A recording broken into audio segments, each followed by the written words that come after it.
And as they said before, Israel is a one-bomb state. It's enough to throw one bomb to exterminate us. And they were intending to do that. With rising Islamophobia globally, how does Israel differentiate its conflict with Iran from broader religious riotics? The world order. They want to change that. They want to become the hegemonic power. Enrich uranium for the reactor purpose. Is it a violation of They find it very difficult to work with countries that attempt to deceive it and to cheat it, like Iran. That the Iranians have intentions to destroy us, and they have this malign activity to try to achieve the weapons to this. Now the question is, was US late to join this mission? At the same time, Iran hit around 30 missiles. It was in media report, 30 missiles to Israel. Were Israel ready for these attacks? That we have exposed them, and we have taken those capabilities. They have a chance to change policy and negotiate a deal. Question, or there is a media perception or in reports in media that Iran may retaliate the positions which US has in Middle East. Yes. Where they are having their military bases. Have lost their proxies, they have missile capability, and they have lost their air defense. Try to continue escalating this war. I think it will be, although we have, even if we have the best air defenses in the world, still some of the ballistic missiles manage to penetrate. They are not intercepted, and they cause huge damage. So it's a war crime. So not only that the Iranians have been illicitly trying to destroy another state which is in breach of the UN, because it's very difficult to fight against a theocracy, authoritarian rule that is ready to kill those who object it.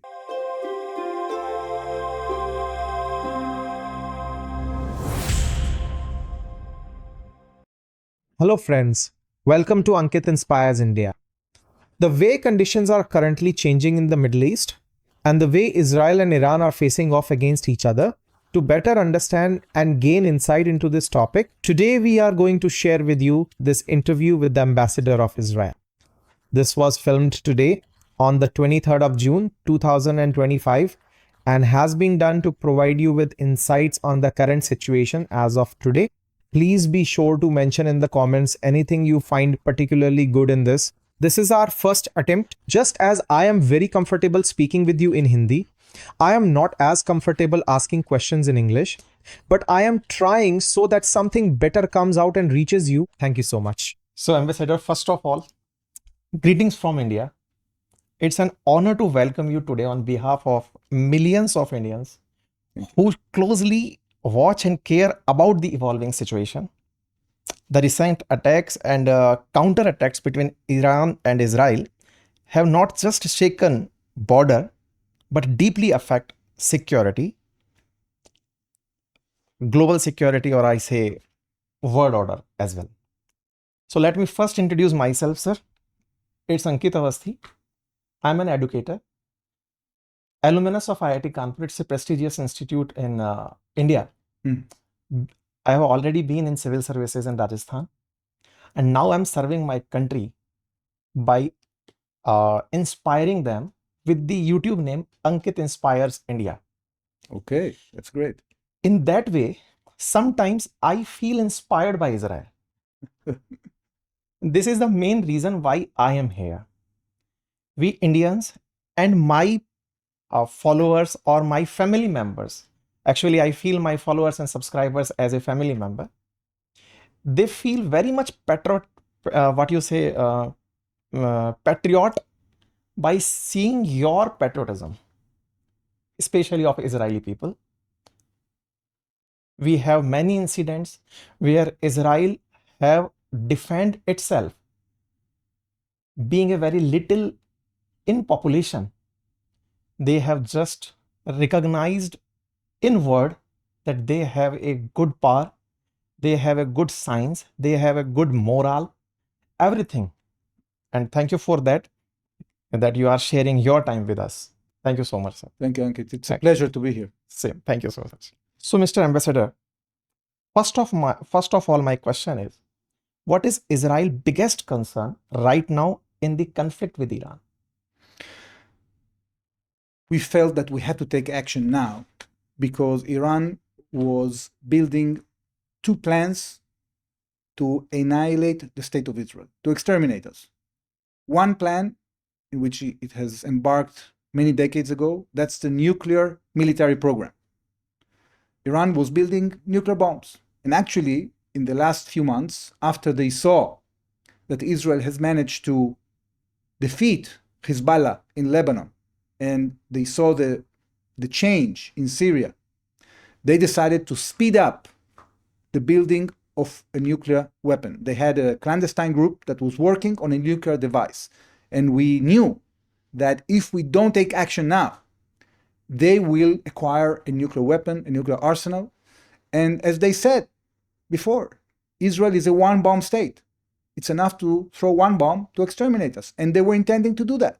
So we had to take action. The second reason is because they were actually building an arsenal of ballistic missiles.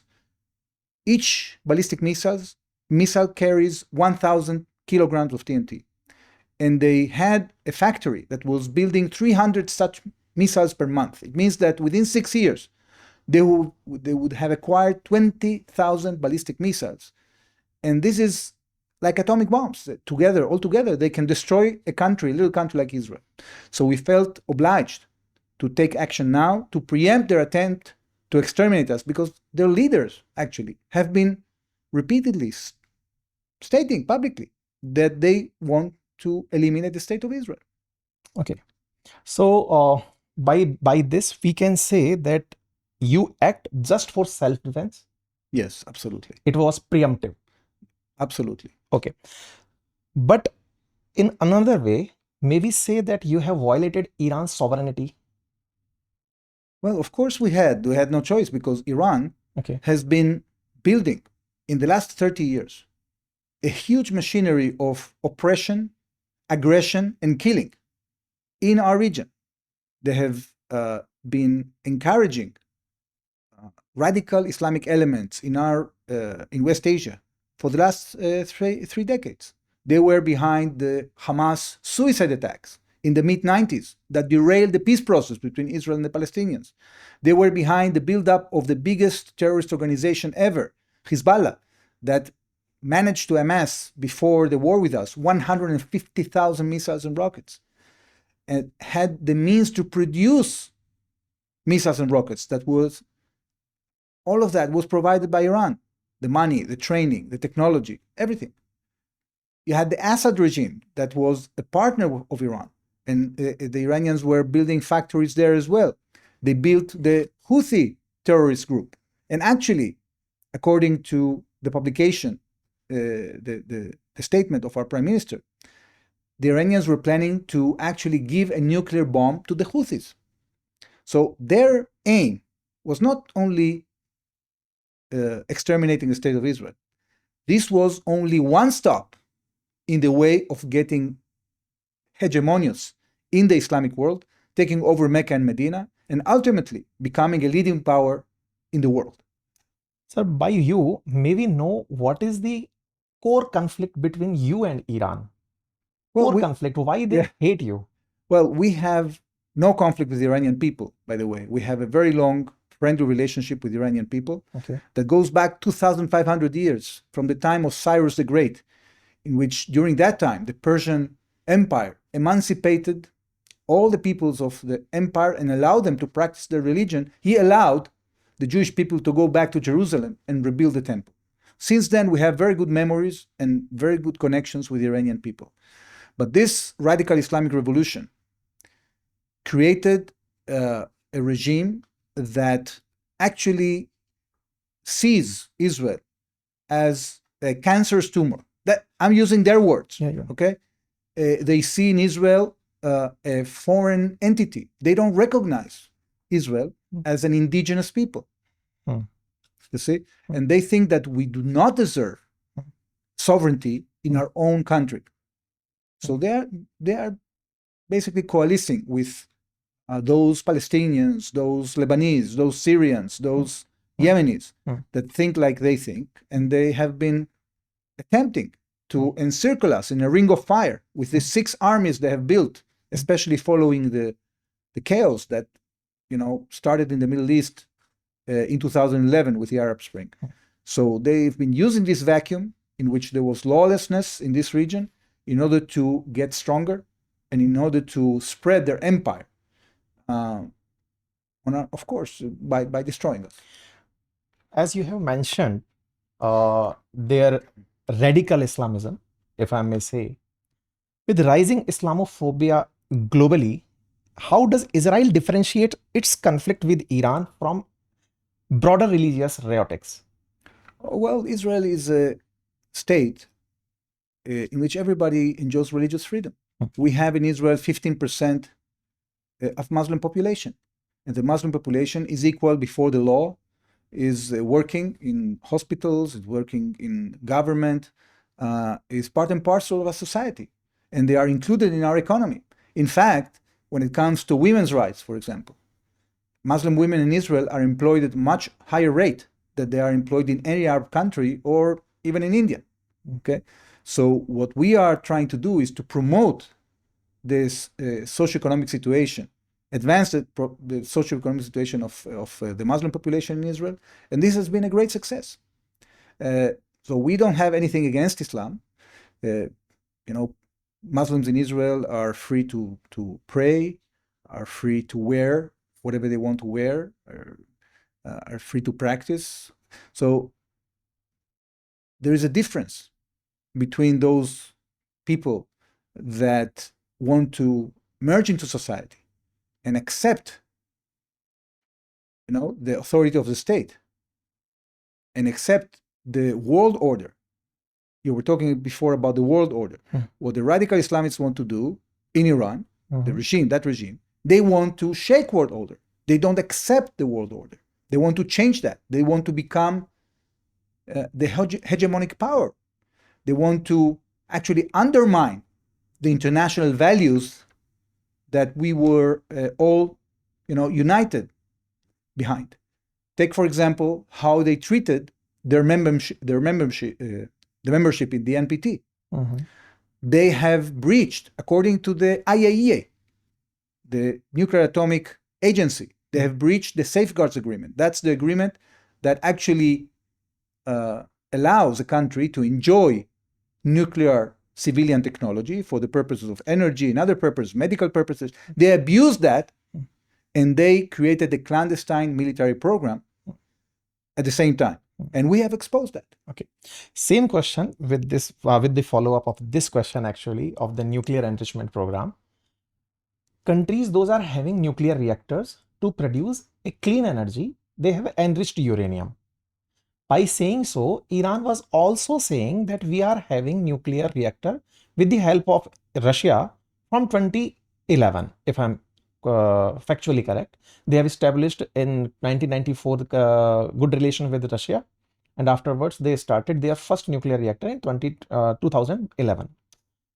So for that purpose, if they enrich uranium for the reactor purpose, is it a violation of IAEA? Well, first of all, most of the countries that have civil nuclear reactors do not enrich uranium.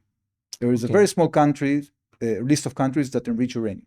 The Iranians not only were stubborn to enrich uranium themselves, but they enrich uranium to a level that is completely unnecessary for nuclear energy. So in order to have nuclear energy, you can enrich up to 3.5%, that's enough. But the Iranians have been enriching to up to 60% with the intention to enrich up to 90%. And the only application of that is for military purposes, you see? So they have breached their commitments to the IAEA. They have cheated. They have deceived the international community. We have caught them red-handed when we apprehended their nuclear archive, when we disclosed those secret sites in which they were conducting these illicit activities. So you cannot, on the one hand, support international law and enjoy from the benefits that world order gives you, and on the other hand, to breach the system, to breach the rules. When you do that, you lose your right. Okay. There are again follow-up question in this regard. Actually, what Iran is saying, actually, I'm not the spokesperson of Iran, but the questions, those are arising in our comment box, in our community where we live. That Iran is showing their uh, nuclear reactors or nuclear sites where they are producing to IAEA. Not all of them. Okay, so Natanz was not exposed. No, Natanz was. Yeah. But there were other locations Okay. that the Iranians didn't tell about. They were conducting illicit activities in locations, different locations around Iran, without telling it to the IAEA. They were employing people from their Ministry of Defense and academia in doing research and development of military uses of nuclear energy. And as I told you before, there was a criminal clandestine group of scientists that was actually working on a nuclear device. Okay? And that also wasn't the information given to the IAEA. So naturally, the IAEA said, okay, we don't know about it. Okay? But it's natural because the IAEA is not an intelligence agency. They are just a nuclear agency. Okay. And they find it very difficult to work with countries that attempt to deceive it and to cheat it, like Iran. So question comes from the information. Actually, there is a report in media that US has reports in March that Iran is not having nuclear capacity or capabilities to produce nuclear bomb. But same time, Israel was mentioning that they have already enriched uranium for 9 atomic bombs. Well, there's a difference here. First of all, enriched uranium is necessary in order to assemble a nuclear bomb. Okay? But it's not the only thing that you need. You also need a missile to send the nuclear bomb, and you also need a device to take the enriched uranium and convert it and create a metal material that will allow it to put a nuclear weapon on the head of the missile. So that is the activity that we discovered. Israel has been investing a lot of money and resources in order to uncover that, because we knew that the Iranians have intentions to destroy us, and they have this malign activity to try to achieve the weapons to destroy us. So we followed that very carefully. We shared this information with the US president, and he got convinced. Sir, with the information, so I must appreciate your intelligence. By the way, when you just blast pager bombs, words see the capabilities of your intelligence. We all Indians feel proud of your defense technologies and intelligence. But same time, sir, there is a question when you are sharing that we are sharing information with US. Now the question is, was US late to join this mission or Rising Lion? We are completely in sync with the United States in different ways. Our intelligence cooperation is not just transferring information. We share intelligence in a much deeper way. We have been doing long conversations with the people in charge in the US, in the White House, in the National Security Council, and we've been consulting this whole time with them. So the United States knew that we're going to launch this attack, this preemptive attack, and the United States decided to join it at a certain moment. You know, Israel, in the first 10 days of this operation, has done several things. First of all, we have taken out the air defenses of Iran. Okay, there were air defenses that were positioned in the past in Syria. We've removed that when the Assad regime fell. So the path to Iran got cleared. But also inside Iran, there was a huge amount of air defense capabilities. So we've been able to remove that. We hit many of the nuclear installations, not only the three that are all the time mentioned in the press. You know, in the press usually they mention Isfahan, the conversion site, and they mention Natanz, the main place in which they were enriching uranium, and they mention Fordo because Fordo was an underground location in which centrifuges could be operated at a at a smaller scale. But in addition to that, there were many, many other facilities that served the nuclear program. We hit those. We hit the commanders of the Revolutionary Guards and the Iranian army that was directly involved in this effort to exterminate Israel, in the effort to build and help all the proxies of Iran. We hit other installations, infrastructures of the Iranian Revolutionary Guards in Iran. So there were many, many targets that we targeted. And once we have finished that, or at least achieved most of the goals there, the path for the American planes was clear. So when yesterday, President Trump, 2 days ago, sent the B-2 bombers with the Moab bombs that have been able to penetrate Fordo, the path was clear, and these planes didn't suffer from any attempt by the Iranian regime forces to use batteries to try to bring them down. As per the US president statement that they have just finished their capacity to build nuclear weapon again. It is the recent claim which he has made. Now the question is, when they retaliate, now they are planning to block Strait of Hormuz, by which world may receive, or world usually receives 20% of its energy requirement. How do you see this type of reaction from Iran? Well, we have seen threats to block the Strait of Hormuz. We have seen a decision passed in the Iranian parliament calling the government to block the Strait of Hormuz. But I think that the Iranian regime will have to think very well whether they want to do that, because of two reasons. First, because their capabilities are decimated following Israel's action.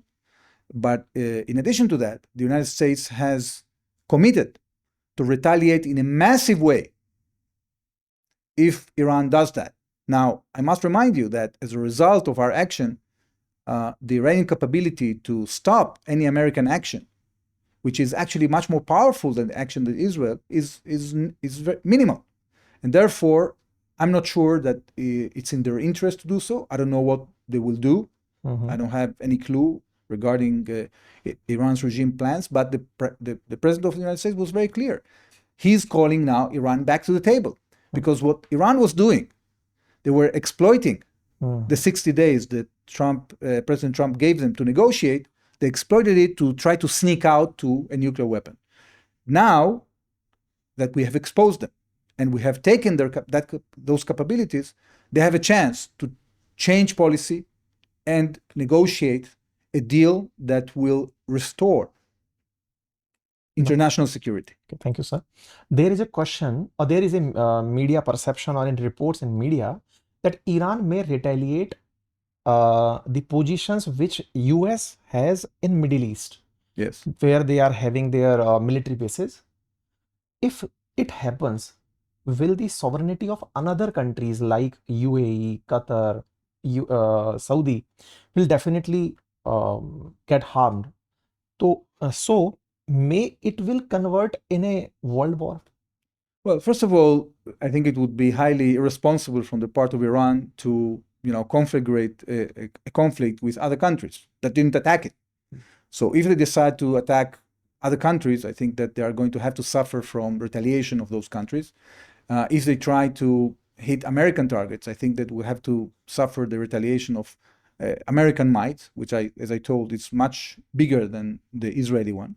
The fact that Israel by itself has managed to neutralize lots of Iran's capabilities, and now actually we enjoy free action over the skies of Iran, tells you that the options that Iran has at this point are not as big as they used to be in the past, because they have lost their proxies, they have lost their nuclear and missile capability, and they have lost their air defenses.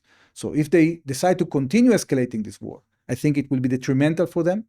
And I don't think it would expand to a world war, because the world powers are not involved in this war. By the day, it was Sunday, at that time US hit their nuclear capacities. At the same time, Iran hit around 30 missiles. It was in media report, 30 missiles to Israel. Were Israel ready for these attacks? Yeah, actually, we were thinking that Iran's missiles would hit even much harder Israel, because Iran, according to estimations, had a stockpile of more than 2,000 ballistic missiles. And in the first 4 days of our campaign, they managed to fire about 200 ballistic missiles per day.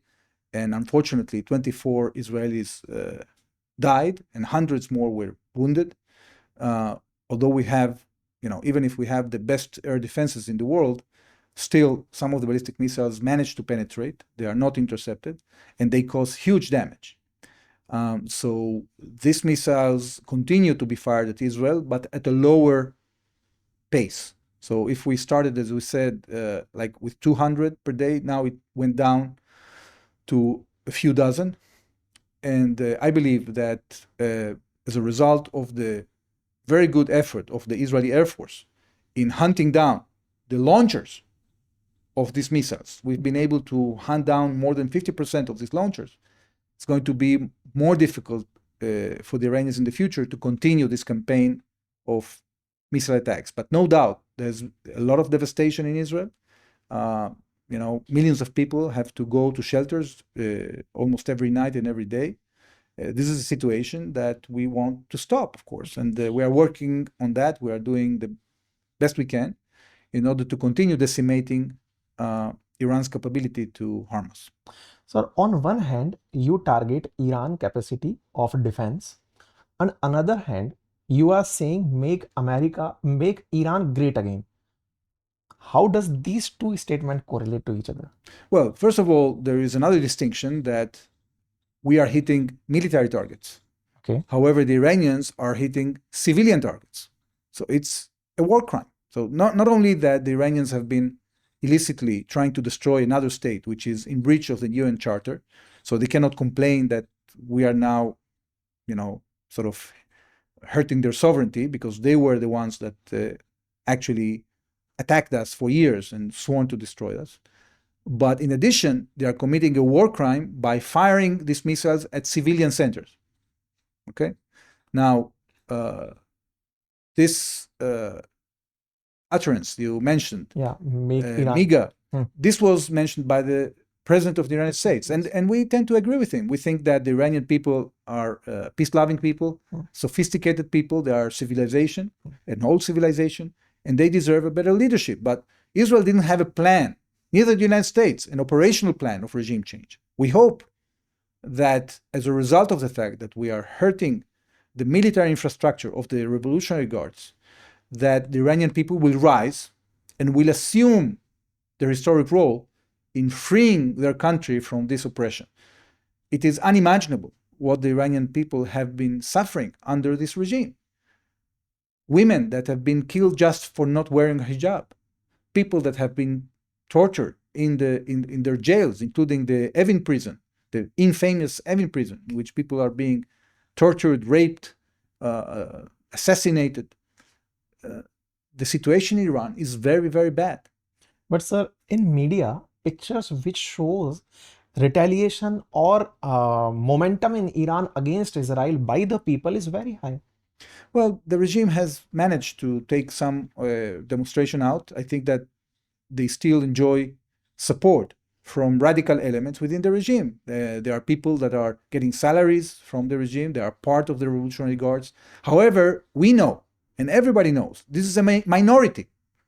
The majority of the people in Iran want to be free. The question is whether they will have the guts, because it's very difficult to fight against a theocracy, authoritarian rule that is ready to kill those who objected. And the Iranian Revolutionary Guard, time and again, has proved that it is willing and able to kill demonstrators, like they did in 2009, for example. Okay? So it's a very, very precarious situation for the citizens of Iran. I don't envy them. I think that I wish them, and the Israeli government wishes them, and the people of Israel wishes them that they will overcome and that Iran will be free again. Okay. So how do you see the current situation? When will they settle? because market is very much speculating. They are fearing with the rising price of crude oil. So how do you see this? Well, first of all, the prices of crude oil haven't been skyrocketing. They just, they went up slightly. Unlike the situation in the 70s, in which the West and many other economies were completely dependent on, oil coming from the Gulf, situation has changed. There is still a lot of dependence, as you said, 20%. But it's not the same as it used to be before, because the Americans are producing a lot of oil as well. However, of course, we don't want the situation to deteriorate. The President of the United States has mentioned that America wants to go back to diplomacy. We support that. We think that the best thing for the world would be that Iran would seriously and verifiably commit to renounce uranium enrichment, to renounce any elements of a military nuclear program, and to renounce their ballistic missiles and their malign activities in the region. If they do so and they become a peaceful country that is concentrated in developing their own economy instead of trying to throw havoc into the region, I think that we can have peace. Definitely. How do you see when China and Russia condemn attack on nuclear sites? Maybe get a sense that these countries are getting with Iran? Well, they have a relationship with Iran, but I don't think that they are getting involved militarily. I think that the world is much safer now that Israel and the United States took this action. We have seen in the past how a rogue state, North Korea, signed a nuclear deal with the United States and then sneaked out to a nuclear arsenal. And the situation in Korea has become much more dangerous as a result. Here, we have even a worse situation in which a radical, fanatic regime that is aggressive towards its neighborhood was trying to achieve weapons of mass destruction. So you don't give a fanatic, the means to continue their campaign of extermination against our state or against any other state in the region. Many countries in the region, although mildly condemning the Israeli action, actually applauded, behind closed doors, this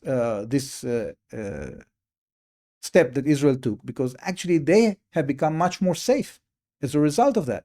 Iran took over 4 Arab countries: Iraq, Yemen, Syria, and Lebanon.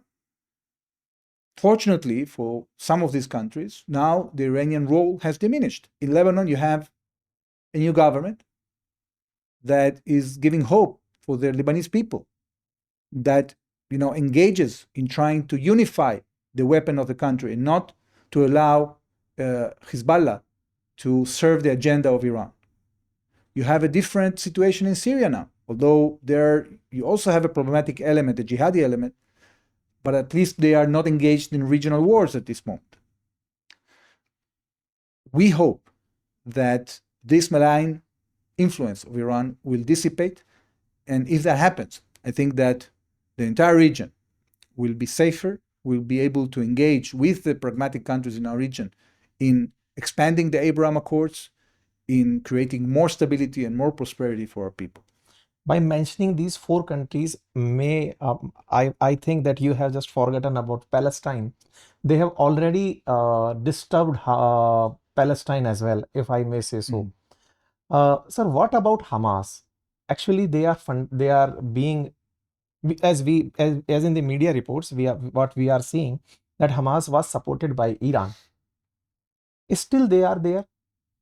Well, the military capabilities of Hamas have been degraded substantially. They no longer have the military capability to fire at us missiles. We have destroyed their factories of missiles.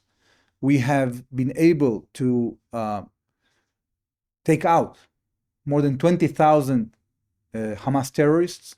And now we are doing an attempt to take out from them the humanitarian aspect, because they were sequestrating the humanitarian assistance that was coming from the UN and other places in order to